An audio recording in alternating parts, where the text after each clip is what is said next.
नमस्कार, जय किसान। मैं राहुल पटेल, सासाराम, बिहार से। आज यह जो आंदोलन है सासाराम की धरती पर कदवन जलाशय निर्माण का तथा एमएसपी गारंटी कानून का, आज 28वां दिन है। सासाराम कलेक्ट्रेट सामने है, उसी के सामने यह धरना चल रहा है, अनिश्चितकालीन धरना। इसमें एक छपा हुआ है, सोन समेत कई नदियों में पानी की उपलब्धता की होगी जांच। यह आज के अखबार में छपा हुआ है। तो हम लोग जानना चाहेंगे कि इस अनिश्चितकालीन धरना के जो मुखिया हैं, जो डटे हुए हैं इतने दिनों से, और इन्होंने यह आंदोलन छेड़ा, इन्हीं के नेतृत्व में यह आंदोलन चल रहा है, उसके बारे में क्या कहना है। हमारे साथ हैं रामाशंकर सरकार। आपको जय किसान। हम लोग आज धरने पर बैठे हुए हैं। 28 दिन हो गया। इसमें हमने देखा कि सरकार की यही उपलब्धि हुई है कि अभी आप जो बोल रहे थे, अखबार जो प्रभात खबर में आया है कि सोन नदी और अन्य नदियों के जल के उपलब्धता के विषय में जांच होगी। इसमें सिंचाई विभाग के प्रधान सचिव का स्टेटमेंट है और लोक स्वास्थ्य अभियंत्रण विभाग के प्रधान सचिव का। इसके बाद लोगों को पानी के लिए अनुमति दी जाएगी या बांध बांधने के लिए अनुमति। यह काम जो है घुमाने का प्रयास किया जा रहा है ताकि कदवन जलाशय का निर्माण न करना पड़े, इसलिए इसको डाइवर्ट करने के लिए जो कुचक्र रचा जा रहा है, अभी से प्लान बना रही। मैं आपको पीछे ले जाना चाहता हूं। नीतीश जी जब से मुख्यमंत्री बने हैं कई बार यहाँ दौरा कर चुके हैं और दौरा क्रम में उन्होंने इसका डीपीआर भी तैयार कराया और इसके विषय में कि हम इसको बनवाएंगे भी उन्होंने घोषणा किया। लेकिन उन्होंने करने के अलावा उन्होंने क्या किया कि इसका नाम बदल के इंद्रपुरी जलाशय कर दिया। बहुत से लोगों से आप बात कीजिएगा, कर्मचारियों से जो सिंचाई विभाग के मानव जल संसाधन विभाग के हैं, तो यही कहेंगे कि अब इंद्रपुरी जलाशय हो गया। नाम बदल देने से हमको लगता है कि भाजपा में जब से नरेंद्र मोदी के साथ रहे हैं, इनको भी नाम बदलने का आदत आ गया है कि काम नहीं करना है, नाम बदलना है। अब कदवन जलाशय का अगर नाम ही आपको बिहार के नाम रखना हुआ था, उसके बगल में उसके पश्चिमी तट पर नावाडी मठिया है जो नौहट्टा ब्लॉक में पड़ता है, वह नाम नहीं रखा जा सकता है। इंद्रपुरी तो एक बराज है ही पहले से, तो फिर इंद्रपुरी जलाशय रखने से क्या मतलब है। बनाना तो हमको यहाँ है नहीं, बनाना तो है वहां पर जहाँ कदवन जलाशय पूर्व प्रस्तावित है, जिस पर आज 34 बरस पहले शिलान्यास हुआ था और कुछ काम भी हुआ है, उस पर करना था। लेकिन आप खाली नाम बदलने में लगे हुए हैं और आपने जो घोषणा किया और उस घोषणा को माने अमली जमा अभी तक आप नहीं पहना है। इसके बाद भी अब अपने अफसरों को लगा दिया है, इसको चेंज करो, घुमाते रहो, इधर से उधर डाइवर्ट करते रहो। अब पानी की उपलब्धता नहीं थी, इसके बावजूद भी 1873 में अंग्रेज एनी काट बांध बना के सोन नदी पर पानी दे दिया। इतना बड़ा विशाल क्षेत्र को, जिसमें अभी 10 जिले उससे प्रभावित हो रहे हैं, और उसको पानी दे दिया। और उस पानी के चलते यहाँ के किसानों का विकास हुआ और यहाँ के किसानों की कुछ स्थिति मजबूत हुई। जो दर दर भटकते थे वो भटकना नहीं पड़ा, जैसे उत्तरी बिहार के किसानों की जो स्थिति है वो नहीं आना पड़ा। और उसके बाद इंद्रपुरी जलाशय का निर्माण हुआ। आजादी के बाद इंद्रपुरी बराज का निर्माण हुआ। वह बराज का मतलब पानी रोकता है, वह पानी बहुत ज्यादा आएगा, नदी बाढ़ का भी तो पानी खोल देता है, फाटक बह जाता है, वह केवल पानी रोकता है। और वह भी पानी इनके अफसरों के लापरवाही के चलते जितना मिलना चाहे नहीं मिलता है। जो इंद्रपुरी जलाशय, इंद्रपुरी बराज की भी क्षमता है कम से कम 24,000 क्यूसेक पानी प्रतिदिन छोड़ने का, प्रति घंटा।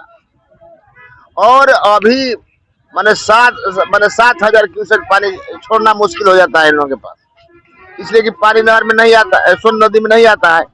और यह तो पूर्व परिचित है, सब लोग जानते हैं कि सोन नदी में पानी की उपलब्धता कम हो गई है, इसलिए कि उसके ऊपर बांध बन गया।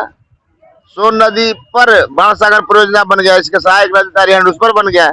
इसमें कोयल नदी का जो पानी गिरता था उस पर भी झारखंड सरकार बांध बांध रही है। इसलिए तो सर्वविदित है लेकिन पानी को रोकने की व्यवस्था होनी चाहिए ना। और उसके पहले अभी आप सुने होंगे, अभी पिछले जून या जुलाई में नीतीश कुमार जी आके यहाँ पीने के लिए अब कहे कि हम क्या कहते हैं भाई, हाँ तो हम सोन से डिहरी को पानी पिलाने के लिए सोन से देंगे और फिर उसको हम रोहतास जिला के लिए भी सप्लाई करेंगे। अब बताइए, ये हमेशा लगे हुए हैं कि हम इस जो हमको यह जलाशय नहीं बनाना पड़े, इधर उधर घुमाने में लगे हुए हैं। लेकिन हम लोग भी अड़े हुए हैं कि जब तक आप काम शुरू नहीं कीजिए तब तक हम लोग यहाँ बैठे रहे। और यहाँ इस 10 जिला के भी किसान यहाँ बैठेंगे, आके बैठते रहते हैं। कोई ना कोई जिला से रोज प्रतिदिन लोग आ जाते हैं। तो इस तरह से किसान में भी जागरूकता आ रही है और सरकार को भी हम उनका वादा उनको दिलाना चाहते हैं, नीतीश जी को, कि आप अपना जल जीवन हरियाली की जो बात करते हैं, उस जल जीवन हरियाली में क्या कदवन जलाशय नहीं आता है? अब छोटे छोटे बांध आपका बन रहा है, छोटी छोटी नहरें बहाए आप खान रहे हैं, माने छोटा छोटा इस तरह का काम आप कर रहे हैं। छोटा छोटा नली बना रहे हैं जिसमें किसान को लाभ कम और व्यवस्था में लगे हुए लोगों को ज्यादा लाभ, वो काम आप कर रहे हैं। लेकिन कदवन जलाशय बन जाने से जन जीवन हरियाली करो का उस पर कुप्रभाव पड़ जाएगा क्या? अरे जल जीवन हरियाली के लिए सबसे उत्तम है कि इस जिला में आपको दूसरा कोई योजना ही नहीं चलाना पड़ेगा। अगर कदवन जलाशय का निर्माण हो जाए तो जल जीवन हरियाली के लिए कोई प्रोग्राम नहीं चलाना पड़ेगा। सब लोग जल जीवन हरियाली ऐसे ही यहाँ हो जाएगा, क्योंकि उसके चलते ही यहाँ जन जीवन हरियाली पहले था या गुजर रहा है। उस पर ध्यान देना चाहिए, न कि छोटी छोटी योजनाओं को लेके और गुमराह करने की जरूरत। और यह काम सरकार का है। और आप जो है कहते हैं कि हम न्याय के साथ विकास करते हैं, मानते हैं कि न्याय के साथ विकास में किसान नहीं आते हैं क्या? किसान की वो योजनाएं नहीं आती है क्या? कदवन जलाशय न्याय के साथ के विकास में नहीं है? यह एक बहुत बड़ी परियोजना है जहाँ 10 जिला के लोग लाभान्वित होते हैं। इससे भी बड़ा कोई परियोजना इनका है क्या बिहार में? हम नहीं समझते कि इतना बड़ा परियोजना कोई बिहार में होगा है। और जब से ये आए हैं मुख्यमंत्री है, तब से इनको केवल उत्तरी बिहार लगता है। उत्तरी बिहार में मैं देखता हूँ कि प्रत्येक साल बजट में ही सिंचाई परियोजनाओं के लिए पैसा देते रहते हैं और दक्षिण बिहार के लिए अगर थोड़ा थोड़ा भी दिए होते तो कदवन जलाशय अब तक बन के तैयार हो गया। इनका 20 साल गुजर चुका लगभग गुजर चला है मुख्यमंत्री बनते हैं, और फिर 2025-30 का भी सपना देख रहे हैं कि मैंने हमको पूरा होना चाहिए और इनका फिक्स विषय। तो इनके जितने भी मंत्री आते हैं, यहाँ भी इनका बैठक हुआ था कल 7 जिला कार्यकर्ता सम्मेलन, उसमें भी इस पर कोई चर्चा नहीं। इन लोगों को केवल वोट की चिंता है कि वोट किस तरह से प्राप्त करें। तो इसलिए मैं कहना चाहता हूं सरकार से कि आप जब तक किसानों को संतुष्ट नहीं कीजिएगा, जब तक किसान खुशहाल नहीं होंगे, तो सरकार भी खुशहाल नहीं हो सकती है। क्योंकि बिहार जो है विशुद्ध रूप से कृषि पर निर्भर है और किसान पर आपने इतना टैक्स लगा दिया, वो टैक्स कहाँ से बेयर करेगा किसान? आप मालगुजारी इतना बढ़ा दिए, उसके साथ उस पर आप जो सेस लेते हैं वो एक टैक्स है, वो इतना बढ़ा दिए हैं कि किसान वही देने में परेशान है। और अभी बिहार में खासकर रोहतास जिला में बोनी जो है चरम सीमा पर है और यहाँ जो मिक्सचर खाद है वह गायब है बाजार से, किसानों को ब्लैक देना पड़ता है। यहाँ सारे इनके प्रशासनिक पदाधिकारी बैठे हुए हैं और ये क्या कर रहे हैं? सब विभाग जो अलग अलग हैं और बहुत अलग ईमानदारी से लोग काम करते हैं और किसानों के हित में काम करते हैं। तो आज खाद कहाँ चला गया? खाद हमने ब्लैक किया है, खाद यहाँ का किसान का ब्लैक किया है। यह जिम्मेवारी सरकार की है और कि कृषि विभाग के लोगों को है कि और प्रशासन के लोगों का है, जिला के प्रशासन के लोगों को है कि खाद में की जो कालाबाजारी हो रही है उसका रुक। एक तरफ ही बोलते हैं कि हमें खाद की कमी नहीं है और दूसरे तरफ खाद गायब है, किसानों को खाद नहीं मिल रहा है, मिल भी रहा है तो ब्लैक मिल रहा है, 400-300 रुपये क्विंटल एक्स्ट्रा पर मिल रहा है। यह कौन सा न्याय के साथ विकास है? इसलिए ये लोग किसानों को ज्यादा परेशान नहीं करें। किसान अब इस बात को समझ रहे हैं कि किसी की भी सरकार हो रही है वह हम लोगों को धोखा दे रहे हैं और हमारे नाम पर दूसरे जो कृषि विकास का मुद्दा होना चाहिए उसको बगल में रख के और उसके नाम पर इर्द गिर्द अनेक योजनाओं बनाकर जिससे लोग लाभ कमा रहे हैं, यही इन लोगों का पैसा है। इसलिए किसान इस बात को अब धीरे धीरे समझ रहे हैं और हम लोग जो इस धरना पर बैठे हैं तब तक बैठेंगे जब तक कदवन जलाशय बन नहीं जाता है। और हम ही अकेले नहीं बैठे हैं, हम लोगों के साथ आपके 7-8 जिला के लोग भी आते हैं, भभुआ से भी आते हैं, बक्सर से भी आते हैं, बक्सर भोजपुर जिला से भी आते हैं, अरवल जिला से भी आते हैं और जहानाबाद से भी आते हैं। आपको गया से भी हमारे साथी आए थे और यहाँ औरंगाबाद से आ रहे हैं। तो सब जगह से किसान आ रहे हैं और आने के लिए और तैयार है। प्रतिदिन कुछ न कुछ प्रतिदिन बढ़ रहे हैं और उनका कहना है कि हम लोग एक हफ्ता अभी कृषि में बजे हुए, एक हफ्ता के बाद हम लोग बराबर आना शुरू रहेंगे, इसलिए कि यह जो जलाशय नहीं बनेगा तो हम लोगों का खेती खत्म हो जाएगा और जीवन मरण का प्रश्न है। पानी भी पीने के लिए नहीं मिलेगा। पानी का तो अभी से संकट है, खेती के लिए भी पानी का संकट है, पीने के लिए भी पानी की संकट है, दोनों की आवश्यकता है। और अब हम किसान इस बात को समझ रहे हैं और इसका एकमात्र निदान हुआ है कदवन जलाशय। कदवन जलाशय बन जाएगा तो फिर यहाँ के किसान 100 साल तक उसको पानी के लिए परेशान नहीं होना पड़ेगा। आगे जो होगा सो देखा जाएगा। इन्हीं शब्दों के साथ मैं अपनी बात समाप्त करता हूँ। जी धन्यवाद। हमारे साथ हैं आज कामेश्वर बाबू सीवन के करहगर। हम लोग उनसे जानना चाहते हैं कि यह आंदोलन जो है पानी के समस्या से कैसे संबंधित है और किसानों को इसके बारे में क्यों चिंता करनी चाहिए। जय किसान, बताइए सर। जय किसान जय जवान। माताओं एवं बहनों, कदवन जलाशय एमएसपी कानून की गारंटी बनाने के लिए हम लोग 11 तारीख से आज 8 तारीख तक सासाराम कलेक्ट्रेट गेट के दक्षिण साइड में अपना टेंट लगा करके अनिश्चितकालीन धरना पर बैठे हुए हैं। इसलिए बैठे हुए हैं कि पानी जीने मरने का सवाल है। यहाँ किसान मजदूर रहते हैं, छात्र नौजवान रहते हैं।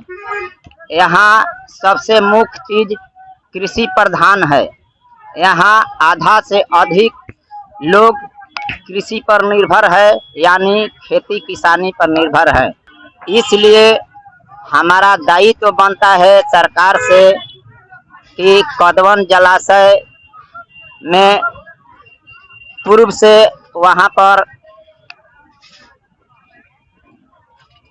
शिलान्यास हो गया है और उस शिलान्यास में हम लोग सरकार से कह रहे हैं, आग्रह कर रहे हैं, विनती कर रहे हैं, नम्र निवेदन कर रहे हैं कि आप उसमें काम लगा दीजिए। पानी का सुनिश्चित हो जाएगा, पानी का भंडारण हो जाएगा और साथ ही साथ 10 जिला के किसान कदवन जलाशय के पानी से लाभान्वित होंगे। 10 जिला के किसानों का खेती होगा और खेती करेंगे। जब पानी लेंगे तो सरकार को टैक्स देंगे और सरकार का अर्थव्यवस्था सुधर जाएगा और हमारा देश का अर्थव्यवस्था भी बढ़ जाएगा। और माताओं बहनों भाइयों बुजुर्गों, साथ ही साथ वहाँ पर पनबिजली की तैयारी भी होगी। पनबिजली से बिजली उत्पादन होगा। बिजली से 10 जिला के किसान लाभान्वित होंगे। लेकिन देख रहे हैं कि बिजली कितना महंगी हो रही है और अपना लाभ। मैं शायद ये कहना चाहते हैं कामेश्वर बाबू की चूंकि बिजली तो पहले से मिल ही रही है, उसमें दिक्कत नहीं है, लेकिन वहाँ जो कदवन जलाशय में जो बिजली मिलेगी उससे उद्योग धंधे विकसित होंगे, उद्योग धंधों को भी बिजली मिलेगी। यानी इंफ्रास्ट्रक्चर पहले रहेगा तभी तो बाहर से उद्योग आ सकेंगे और बिहार का विकास हो सकेगा। शायद यही कहना चाहते हैं। जी यही कहना चाहते हैं कि वहाँ के लोग को भी बिजली मिलेगा और सरकार का अर्थव्यवस्था बढ़ जाएगा तो हमारा देश का गौरव बढ़ जाएगा। जी, और 10 जिला के किसान बिजली से लाभान्वित होंगे और पीने के पानी से लाभान्वित होंगे, खेती करने के लाभान्वित होंगे। तब हमारा जल जीवन हरियाली जो है खुशहाली में मानव समाज के लिए बदल जाएगा। जय हिंद, जय भारत।